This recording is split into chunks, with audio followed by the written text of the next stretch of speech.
Have you ever felt the echo of missed chances? The silence where the sound of celebration should ring out. That's the sting of lost opportunities due to the inability to truly connect, to resonate with potential clients, to communicate the true value that you bring to the table with passion and precision. And the truth?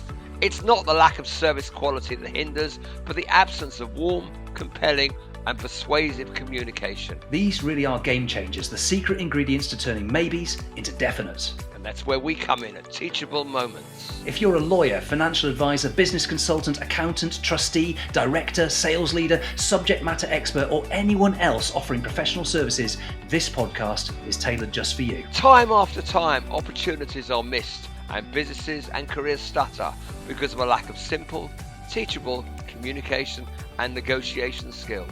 I'm David Solomons. And I'm Matthew Dashby-Hughes. Coming up in this episode. This week on Teachable Moments, we're going to be talking about Teachable Moments. This is our last episode of season 2. So we're on episode 12 overall.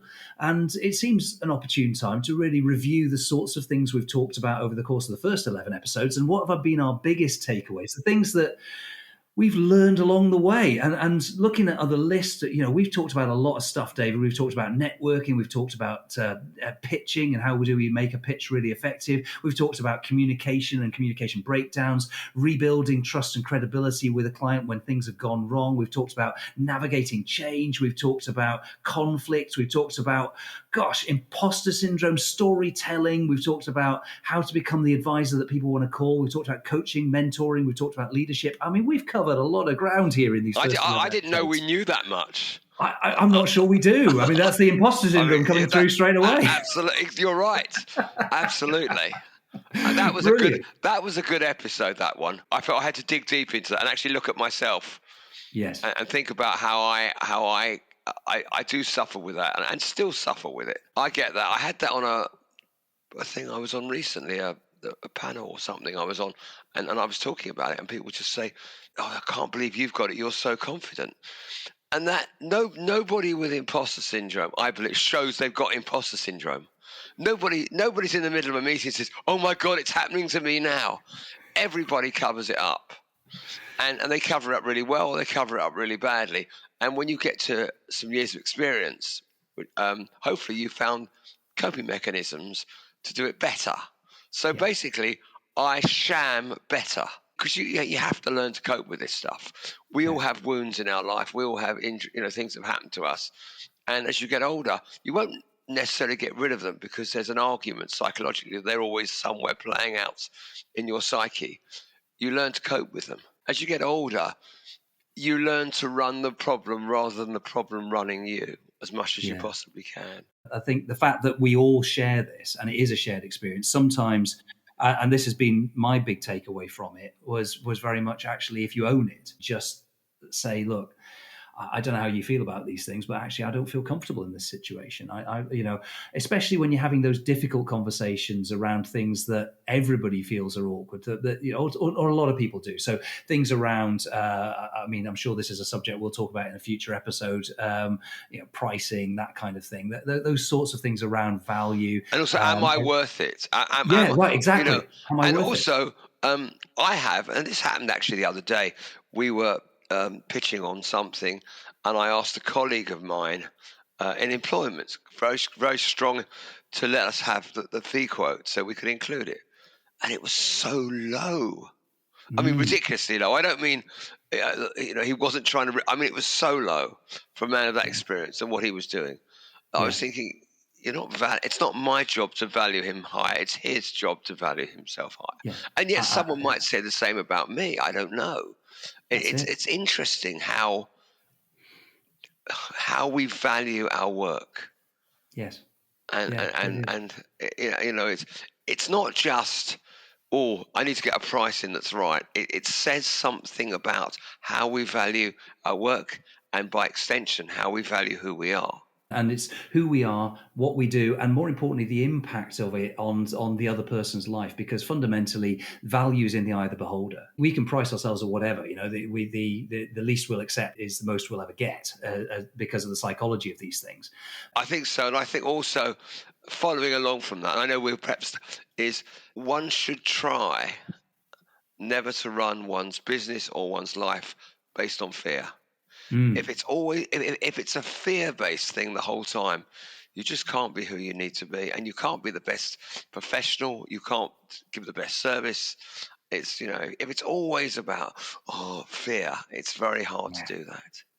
Yes. And we all Absolutely. have a certain levels of fear, but if Yeah. that's what's running you, rather again than you running it, you need to I take a think look at it. that's been one of those takeaways that's come out a few times during the course of the conversations that we've had. I mean, certainly it came up when we were talking about change, and very often the fear of change was the thing that causes inertia. And I think that was something that I remember we discussed at quite a lot of length. And Absolutely. I think that yeah, was one of my favorite. Another favorite episode, the area that I love, and it's something we don't generally talk about is the storytelling. yeah, of course, Storytelling in business about how powerful the stories are there, whether you run them or not. So you might as well run them. You might as well mm, own the story of who you are, own the story of your firm, learn to project it. It's fun and it's happening anyway. Because if you don't do it, when people meet you or they come to your firm, they already have stories in their head of who you are, what you're yeah. going to give them or what you're not going to give them, based upon social media stuff they read. And they sit down in front of you, and there's several stories running through them. So why don't you just run your own story? Nobody turns up to see you with a blank sheet. They carry with them the history of their lives and Yeah. everything their life has taught them or hasn't taught them. And for example, this afternoon, I've got a meeting with some new accountants that I'm thinking of taking on. And I know them, and I know the woman. She's a lovely woman. I know her almost at a friend level. Mm, And I have a story going through my head of who they are, who will be to them. And that's my story. yeah. Hopefully, when we sit down, she'll present her story. And I'll say, well, I didn't think about that. Wow, this is really interesting. I'd love Y- that. You know, I You think know, we could do yeah, a whole season on yeah, storytelling because I yeah. think And that's also, right. And it, yeah, and teach it. Actually, teach how to do it. Teach mm, the storytelling arc, how you do it, why it works, what you need to do to get it better, how you can sell by storytelling, how you yes. can employ, how you can empower. Dan Pink in To Sell Is Human talks about the Pixar method and actually structuring a story based around the way that Pixar do it. And it's around 6 questions that you ask in order to kind of just create that narrative structure. And I mean, if our listeners, viewers haven't read that book, I strongly recommend it. It's a really I neat way haven't of read doing it. that. What I Yeah. have done is I've seen the guy, one of the lead story makers at Pixar, do Mm, a YouTube video. It was quite a long one. It was about an hour mm, on how they do it.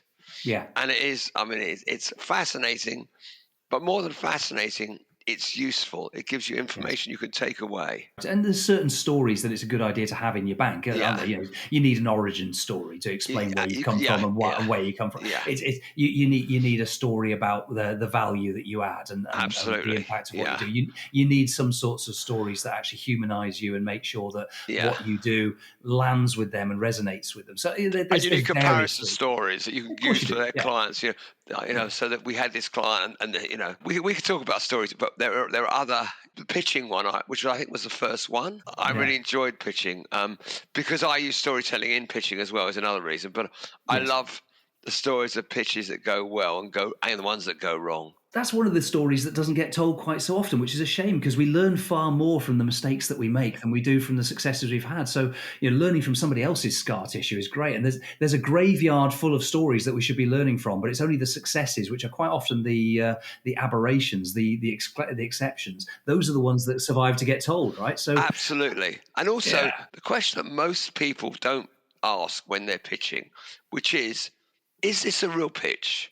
Hmm. Or have you already got someone lined up? I was just speaking to a friend of mine who's a partner at another large firm, and they'd had a client, a major, I'm not going to say the name, a major, major international client for many, many, many years. And they were told they had to pitch against other people, which is fair enough. It went on for 11 months and they lost it. And it turns out in the end that the company they were pitching, who'd been their client, the new guy in there was a friend of a partner at another firm. It had been a setup. You may not get the truth, but if you push people, you have to know it's just not fair if you're Hmm. required to do pitches that are like stalking horses. Where they've got someone else there. They just have to put out, and you kind of have to try and get to know that stuff if you possibly can, and sometimes you can't. It's about the questions we ask right up front. And sometimes, like you say, you don't always get the truth. But if you push and you ask the question in the right way, because otherwise you can invest a lot of time, effort, and money into something that lasts 11 months and you get nowhere. You can. And we had that one also where I mentioned a pitch where it was all going really, really well. They asked me a question about when the funding of the fees, and I gave the answer without asking why that was important. Gave the Mm, answer. I didn't realize it was a big question, lost the pitch. And when yeah, asked why we lost the pitch, we were told that's why. And yeah, it was too late to go. And I went back through saying if we were to change the answer to that, would that? No, it's too late. That horse yeah, had, yeah, that train had left the absolutely. station and the ship had sailed. And Right, and absolutely. that's a learning. Yeah, Always ask. You yeah, know, absolutely. Never answer a question unless you know why it's being asked. That's a really, really good takeaway. Actually, I think that's really valid. So it's not wrong to ask why. And in fact, again, to go back to the story thing, you could say, it sounds like that's important to you. Tell me the story. Why is it important to you? To tease out the story they're telling themselves, because sometimes the story they're telling themselves isn't right. And maybe it is right, but even so, you need to know. You need to know what story they're telling themselves. So, absolutely. Well, that's my saying that I've used. I think a number is what's the story beneath the story. and that comes back to the episode we did about miscommunication, where you do have that communication breakdown between people, where you have got that disconnect, and how do you deal with that at work? The George Bernard Shaw quote of the biggest problem with communication is the illusion that it's taken place. It is hard though, miscommunication, particularly the kind of communication we use now. Obviously we use voice, we use WhatsApp, we use text, we use emails, we use social media. And these things, like social media in particular and WhatsApps, are great for making times and dates. They're really bad at dealing with sentiment or emotions or anything. And yet people know that, but they Mhm. read, oh my goodness, it was all in capitals. He's angry with me, or this. Oh well, if that's the way they feel. People never read an email in the tone in which it was written. I've got a colleague I've known for a number of years, and they have a tendency to overwrite their emails and then click send without necessarily editing. So I mean I'm used to this person, so I kind of don't take offence at it because it's a stream of consciousness. But I had another colleague years ago who, when I used to do the same thing, because I used to fall foul of the same thing, overwriting and not editing, and I just used to get TLDNR written back to me, which is too long, did not read. Well, I am the worst because I do things on the run, and I use voice recognition on my phone. So if I'm walking the dog on the beach, I'm dictating, and sometimes they go to the wrong people.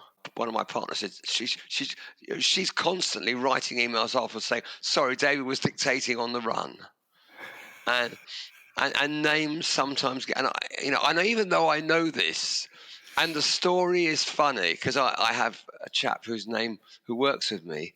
I'm not going to say his name on here, but I constantly mangle his name because it's an unusual name for the voice. It doesn't, and he keeps a record of the different things he's been called, and some of them are just crazy, crazy, and it becomes a story in itself. And if I'm honest, I kind of glorify in the story Yeah, because it becomes. But I really accept that you've got to be careful about this stuff. I come from the age where you sat at your desk and you worked X number of hours a day, and when you got back from holiday, you had piles and piles of stuff. I glorify in the fact that we now live in a mobile world. People talk yeah, to me about, it's a 24, everyone expects answers now. Yes, but you don't have a desk with stuff waiting on it, or you shouldn't. You can get it off. You can work. I yeah, can on the beach. I can do something. exactly. I love that. Yeah, I probably take it too far, as I say, but I don't come from that age where, for me, this is wonderful. I'm with you 100%. I mean, I find the flexibility of it to be liberating rather than something that's constricting. And yet you can you can look at it as a negative and say, well, we're always switched on. We never get any proper downtime. And at its worst, and if you have a toxic work environment and you have those pressures on you, yeah, I can totally get why that would be extremely stressful. But stress is one of those things which is a natural state of being. We have stressors in the environment, which are merely environmental cues that we have to respond to, have to react to. But it's not in itself a bad thing. It's really our physiological and prolonged And it's a psychological tool. reaction to it. Yeah, It's just a yeah, yeah, tool. that's right. Yeah, yeah, You exactly. want So downtime? Turn your phone off. Turn it. right, You know, and lots of people do that. That's fine. I do that at yeah. times. Yeah. You And know, if it's not fine because of the leadership structure that you've got, well, that you're in the wrong place. Get uh, yourself the hell out of there, because the absolutely expectations on right. you are healthy. And I have total respect for and support for people who have genuine Absolutely. mental health issues as a result of the horrific situation in which they're put. But that's the situation. That's not You're them. right. You're right. I'm Technology's fault. speaking. Yeah. No, you're right. I'm speaking from my own. But a Sure. lot. You're quite right. A lot of people suffer incredible pressure. Yeah, they do. Um, They do. and these are just tools. It's what you do with the tools. Yes. We talk a Yeah. lot about. I know I talk a lot about ChatGPT and what's coming from that and the Yeah. variations, and I'm very excited by it. But it's another tool. Yeah. It's not of itself, something one that. It's just how do you use it? What use can you make of these things? And that's the Yeah. same with phones, social media. It's what can you do with it? Yeah, we What talked a lot value about has that it in the got? change episode, didn't we? We talked Yeah. so much about Chat GPT and AI and how these things are. I mean, the changes we've seen in our lives. Moving from fax machines through to, well, you said telex, didn't you? If I remember rightly, Well, from it the was very right. I first. was a very young lad in the office, and I saw it, and I think I had one text, and then it stopped at Christmas. One Christmas, there was these long Christmas telexes with happy, and it was like reams of. It was like something out of the war, reams of paper. I never actually sent anything, and then it changed to fax, and fax, was. But I remember when fax turned to email, Yeah. and that was a revolution. I mean, you might not remember Oh that. yeah. That was an absolute revelation. I remember we used, when we only had one computer in the office, and it was an old Pentium 386 or whatever it was, yeah, it was there was the one email address, which was the email address for the whole company, and it sat on the FD's desk because most computers made their way into businesses via the finance department, because Yeah, yeah, basically yeah, yeah, they were calculating machines effectively to start with, yeah. so that was I you know remember. Well, yeah, I think that's I right. spoke. Yeah, I remember that I used to spend fortunes on computers for everyone in my firm. I didn't know how to use one, and then I decided one day I had, I thought, oh, this is ridiculous. And these things then were like £20,000. They weren't like now where you can get things cheap, because computers, thank God, are one of the things where price goes down, not up.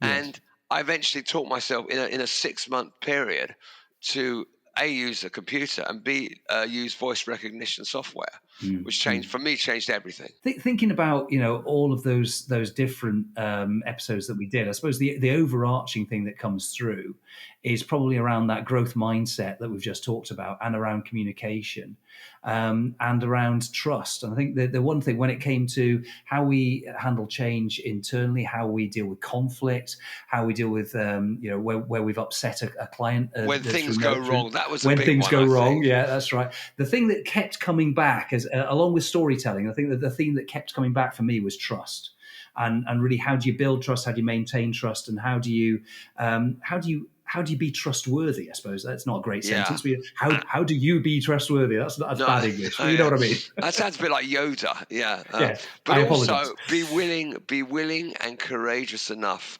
to have the difficult conversations. Yeah, When things go bad, don't pull away from the client, or pull in, or yeah, push in, I should say. Be willing yeah. to have those conversations, because that's where the, the joy lives. That's where the place of growth. If you pull away, you're never gonna get back together. I think. Well, I mean, the trust thing is about that reciprocity of risk and reward, and it's about feeling that you've got equal skin in the game, equal business stature, the equal human rights, whatever, however you want to phrase it. You're standing shoulder to shoulder with somebody, and so ultimately, the trust comes down to not just the basic things of credibility and reliability, knowing what you're talking about and doing the things you say you're going to do, but also, and comes to the point you're making, it's a level of intimate, authentic connection with the other person, where you are prepared to really show up, and if things haven't gone right, to be able to hold your hands up to the degree that you can, whilst remaining an insurable risk, because we did talk about that as well. Absolutely, Yeah, absolutely,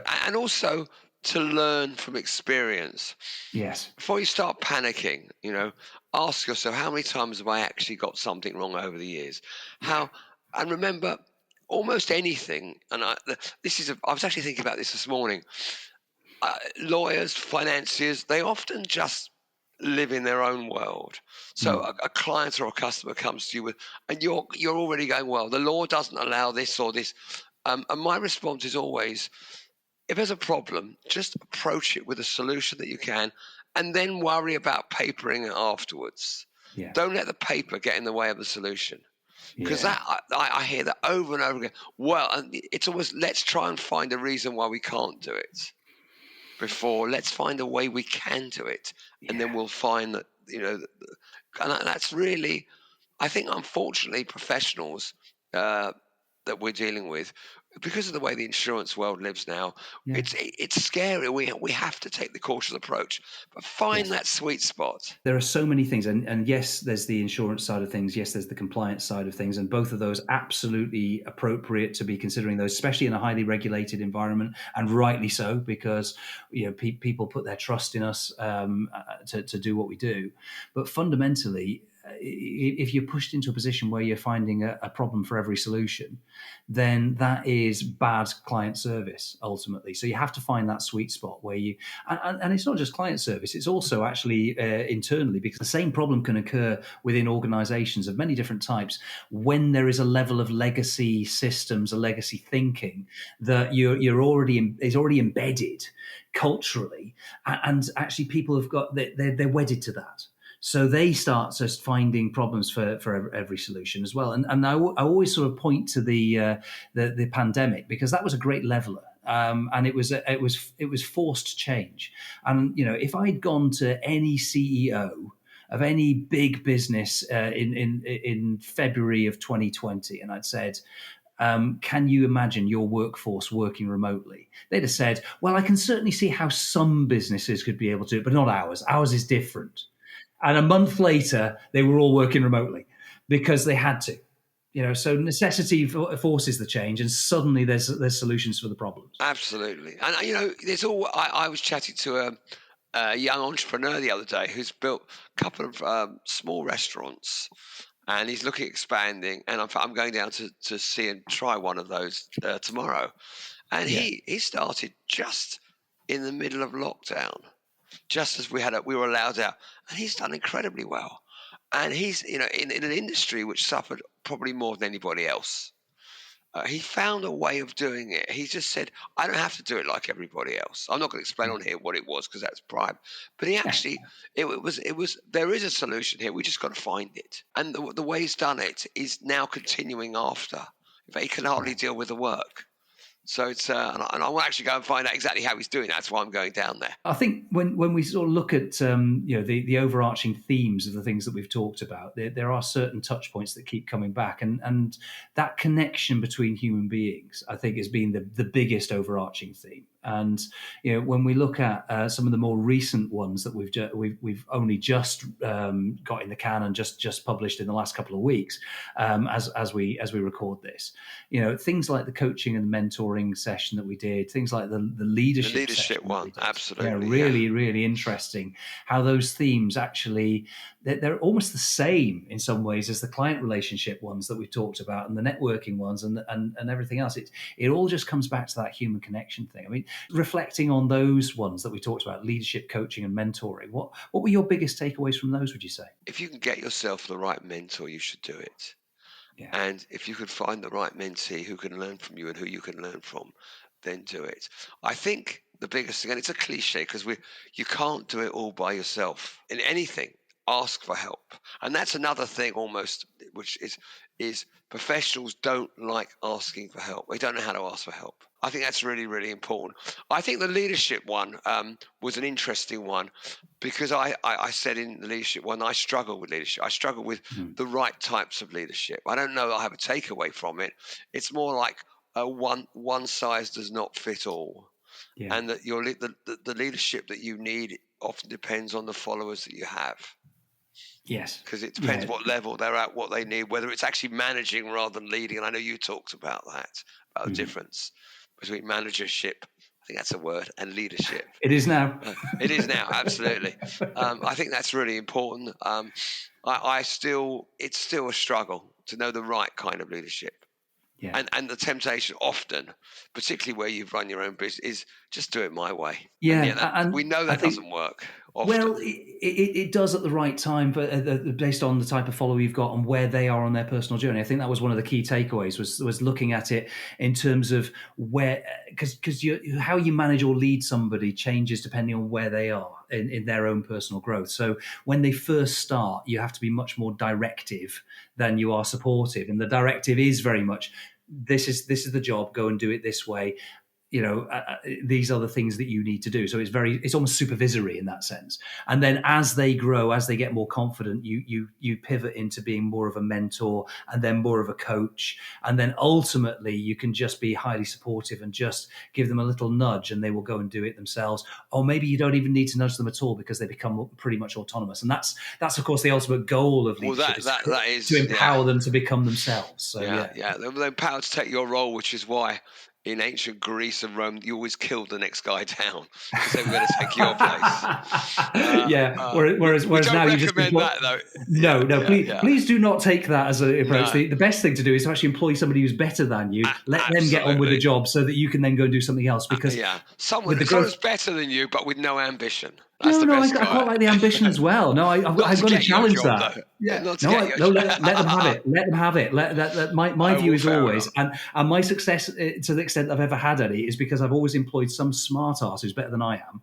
Let them do the job. It means I can go off and do something else. So that comes down to the growth mindset thing, which is there's always another thing to do. And if you are growing and if the business is growing, well, frankly, you're never going to run out of things to do, are you? I like that. No. Yeah. I think it's hugely healthy. One of my early mentors gave me a lesson. I can't remember if I said this on the podcast or not, but it's a great lesson, which is if you want to see the strength of a number one, look at their number two. Because whoever they've employed, if they've employed somebody better than them, good chances they're pretty bloody good as a leader. And also you need a leader who's got the wisdom enough to realise that. Yeah, I think it's too sad. But sometimes you can empower people where people will say, I don't know if I should do this.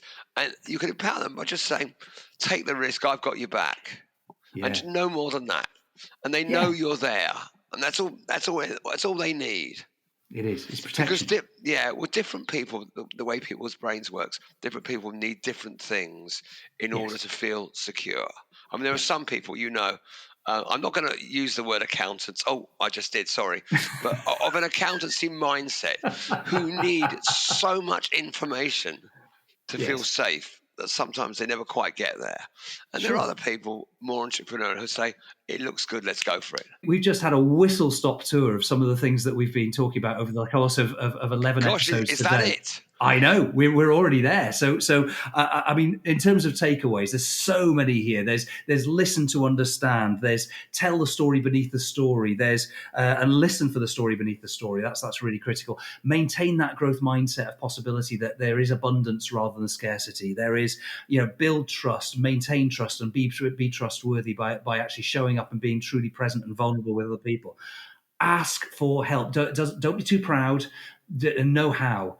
Learn how to say graceful no's. That's not one we just touched on, but that was a big one that came out for me as well. There's finding that kind of mentor figure in your life, and we all need mentors, no matter how experienced we are. There's always something new to learn. When there's conflict, lean into the relationships. Don't lean away from it. Absolutely, absolutely, very good, and so many more takeaways that I'm sure that we've forgotten about in our quick whistle stop tour here. David, 2 seasons in, thank you so much for this. It's been terrific, thank you, great Matt. fun. It's been wonderful. It's been great. Really enjoyed it, and look forward to season 3. Thank you very much indeed. Thank you. We want to hear from you too, so hit the like button and leave us a review, and please share with your friends and colleagues. Make sure you take action and warm those pitches up. And don't forget to be here next time. We have more tips and tools that you won't want to miss. So subscribe now and stay informed, and we'll see you next time.